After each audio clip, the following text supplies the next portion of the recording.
Well, I'm still working on my werewolf screenplay, known as Grace, aka Werevlog.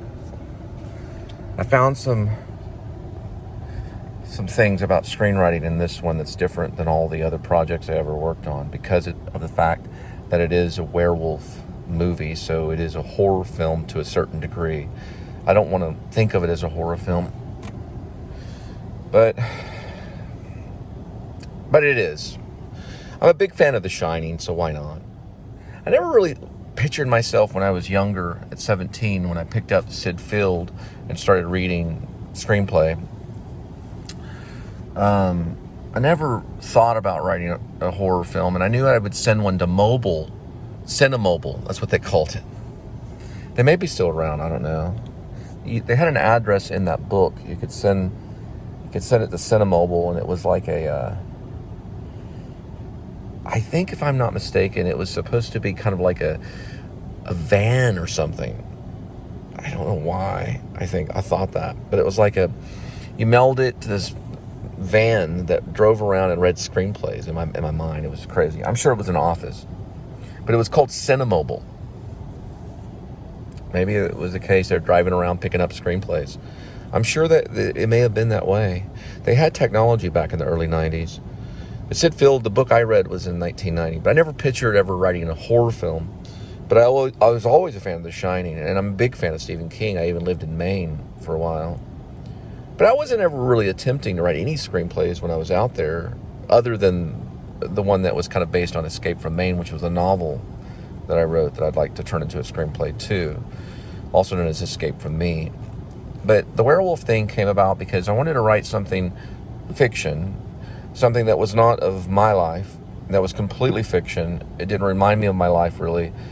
And I liked the idea of maybe possibly going to a gym and getting in shape and maybe even contending to play the character of Grace Lippin, because I do have Apache ancestry. So it was kind of like, okay, and I was jogging a whole lot at the time when I first started writing it. I think I pumped out the first entire draft in 3 months, but I did it all using David Lynch's technique of taking 70 note cards, and then writing an idea on each 70 note cards, and then expanding on each one of those 70 ideas, making it a 127-page script. Then what I did, when I finished it, I'd look over dialogue and go, no, I don't really like that. And then I would start tweaking the dialogue. And then I would go through and look at maybe, let's say, like the description and go, well, what is this? This is the wrong word, or this is misspelled, or the syntax here is wrong. And then I would start kind of correcting myself like an English teacher. So I started talking about the English majors, because it makes me mad that you kind of have to do that. You don't have to, though. I've never read any Harmony Korine scripts, but I'm sure they're probably unique. I did read Eraserhead throughout this project. I read most of it, or a big chunk of it, and I even posted it on my Facebook, the script. But no, I don't read a lot of screenplays, but I'm trying to read more, so I got into Cormac McCarthy and started reading The Passenger, which is a great book. And I started trying to think about, well, is my voice going to be in the description, because it is a screenplay? And then I realized that Cormac McCarthy wrote No Country for Old Men as a screenplay before he wrote it as a book, and then it won Best Picture. So then part of me thought, well, maybe I should write a book called Grace, and it's about a werewolf and all this stuff. And I don't know if I want to do that, because when I wrote Escape from Maine, it made my life feel kind of chaotic, but I was also living in Dover Foxcroft, Maine, and dealing with things that you wouldn't even believe you have to deal with when it comes to the snow and cold weather. I had no children then, but since all that's happened, I've become a father, and I have 3 children.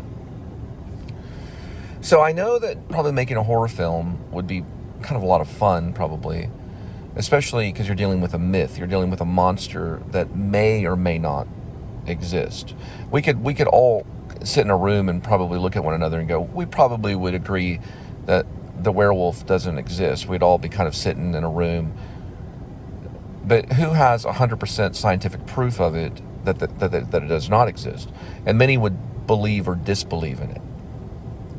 So they would be like, well, I don't believe in werewolves, but I can't prove that they don't exist. And we can do the same thing about a vampire, even a unicorn, or even a fairy. So Midsummer's Night Dream, or Midsummer Night's Dream, is what Shakespeare wrote, and I'm sure he went through the same thing. Because some of his historical plays are very real, even written in prose, not all verse. So you can see Shakespeare probably having the same kind of thing going on in his head when he was writing a Midsummer Night's Dream, or even The Tempest. I was thinking about that the other day. Plus he wrote tons of poetry, which they call sonnets. So, which are kind of like songs in a way. And he had to contend with if he was asked to write psalms in the Bible, so, or to at least rework it, to interpret it, and then rewrite it in the English language. We don't know. The people think Shakespeare did. So when you're dealing with something like a horror film or a werewolf film, and you're a writer that's done nothing but kind of realistic stuff, or kind of, I would say, kind of almost borderline Sam Shepard, John Cassavetes kind of style writing, because Sam Shepard was one of my heroes and he was a playwright. And he dealt with mythic characters as well. And then he also dealt with real stuff, like in the play True West. And when on the other side, you deal with writers like David Mamet, who are dealing with like real life, and they deal with language. So it goes on and on and on, and you think to yourself, well, I don't really consider myself like a horror film writer. But yet it would be fun, and there's a lot you could do with it, and it could sell. Then I was watching on YouTube, and I realized that one of the critics of it all was talking about how it's very good, or it's helpful, if you're a beginning filmmaker, to do a horror film. For all these different reasons. He had all these different reasons about it. But part of it is because it catches the attention of the audience. And you want to do that as a writer. Or you want to do something like a heist film like Reservoir Dogs, which would immediately catch the attention of the audience. So it probably would. But then I thought, like, what can I do? Because I like the Cassavetes kind of thing, and I like inventing new things. And I'm a big fan of Orson Welles, and he was an inventor, so was Hitchcock. And what could I do differently? And I said, well, why don't I just add some of this vlogging stuff and make the characters, every character or every major character in it, I think almost every character is a vlogger. I like that idea, so I changed Grace to what's known as werevlog, as in werewolf, and vlog, as in video log. So it was a combination. It'd be a good working title to call it werevlog. That way, I'm including in the title, just like the Please Subscribe show, because if you don't know, please subscribe. I'm including in the title what I kind of want. So all these characters are killed by this werewolf while they're kind of vlogging, or some of them aren't. You know, like it gets them and they're like, and the cameras, you know. So I thought that might be interesting. They may buy that, or that may be something that you could get attention from. You know, there's a lot you can do with that. And I thought, okay, well, let's continue writing it. And then I started getting into the whole history of the Apache Indian, because the one character has Apache ancestry. And then I realized that the Navajo, and not even that, but the Native Americans, they have a mythology, or they have a myth about the werewolf, the shapeshifter. They have a name for it. They have a culture aspect to it. And I thought, well, maybe I should find some of that. So I started doing like over painting. If you notice, like modern art people, or people that do paintings, they paint the painting and it's like perfect, and then they start kind of adding and layering, and then like getting different aspects of the painting, so that it makes more kind of sense. And that's when I realized that I have more work to do, because I need to add all this additional paint, which I do with words only. So I've stuck to all the characters. I haven't admitted any of the characters, and there's not a whole lot of characters. And then one last thing, I started thinking, of course, one of the characters I based on Gary Oldman as kind of like a person, but as a character. And it helped me 100% to write Gerald Oldmain III's character. If I just pictured Gary Oldman playing that role, the dialogue came to me, and everything just kind of came to me. But then I watched Gary Oldman in an interview and thought, well, wow, he talks very different than my dialogue. But I think he'd be okay with that. And so there's a lot of things I have to contend with. I'm just kind of like throwing out ideas. But what I usually do is I go through and I find something I don't like, and then I change it, and then I kind of look over it again, and I make a tally sheet. So this page will have this certain word, and I'll change that word, or I'll change that sentence, or I'll add, and then I put it on the tally sheet. Then I go to a different device, which is a laptop, and I add into the software, into the program, which is called Final Draft, which you don't have to use, but it does help, because you can hit find, it'll go to that word, and then I can restructure it. And I keep doing that until I don't have any problems with that particular page. And then I move on to the next page, and I go back. And I include all these things in the idea as I'm trying to find the super objective and the through line of the entire story from the beginning to the end, and what I'm trying to say. I just wanted to tell you that.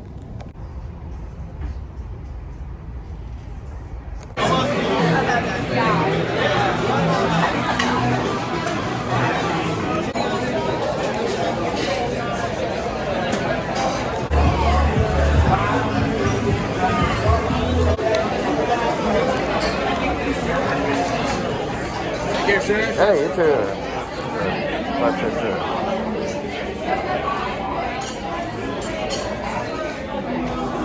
Sure.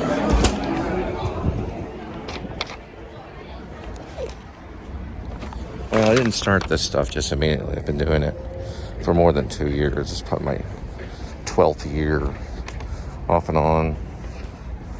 I'm not doing it specifically, but this specifically, I've been doing it for about, let's say 3 years. It's about 3 years, let's say, off and on. Samsung 8. I'll tell you what, man, I wouldn't recommend that at all.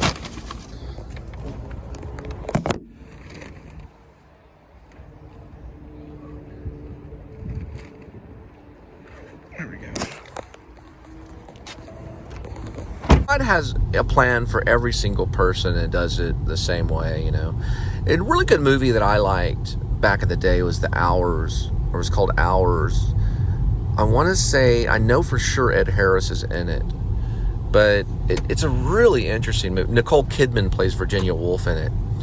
It's a really interesting movie, and the thing is about filmmakers is there's the story and then there's the movie, right? And every director gets handed a script, or makes their own. That's still being handed a script. They just hand it to themselves, of a story to tell for, God, it's a really nice house, for different purposes. So if you're a filmmaker, you will be handed some form of script.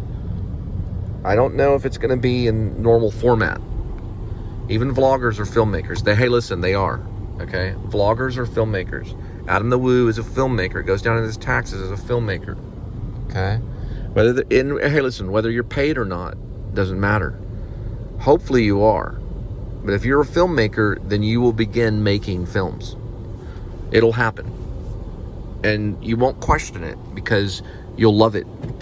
You'll fall in love with it. Look at that right there. You'll fall in love with whatever it is, and you'll keep doing it because you love it. Just like a musician will write songs because they love it. It's the same thing.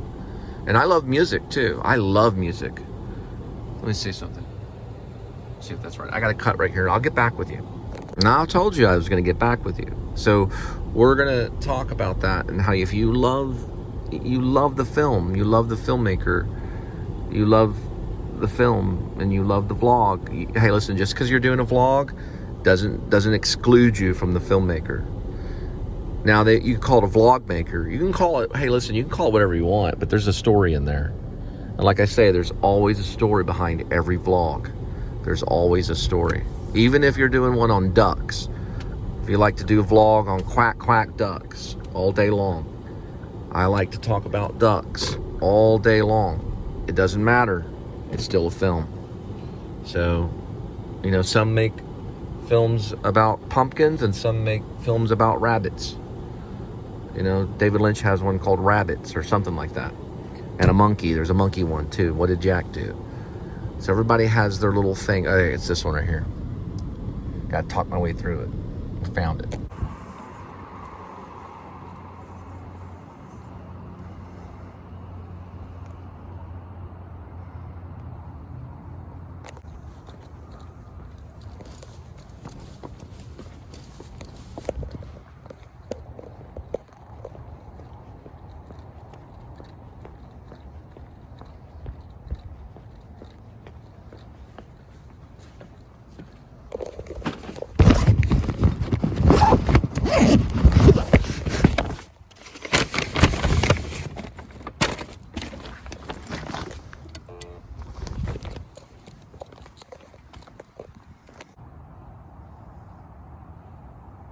Listen, everybody has a different house.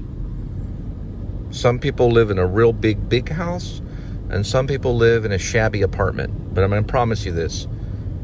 It does not equal your happiness. I was raised in a mansion. And, man, let me tell you, it was tough. It was a tough life that I lived. I came from a very, very, very wealthy family. Look at this. We weren't that rich, but we did have a lot, a whole lot. And we lived in we lived in something like, you know, it was a mansion, but it wasn't like that.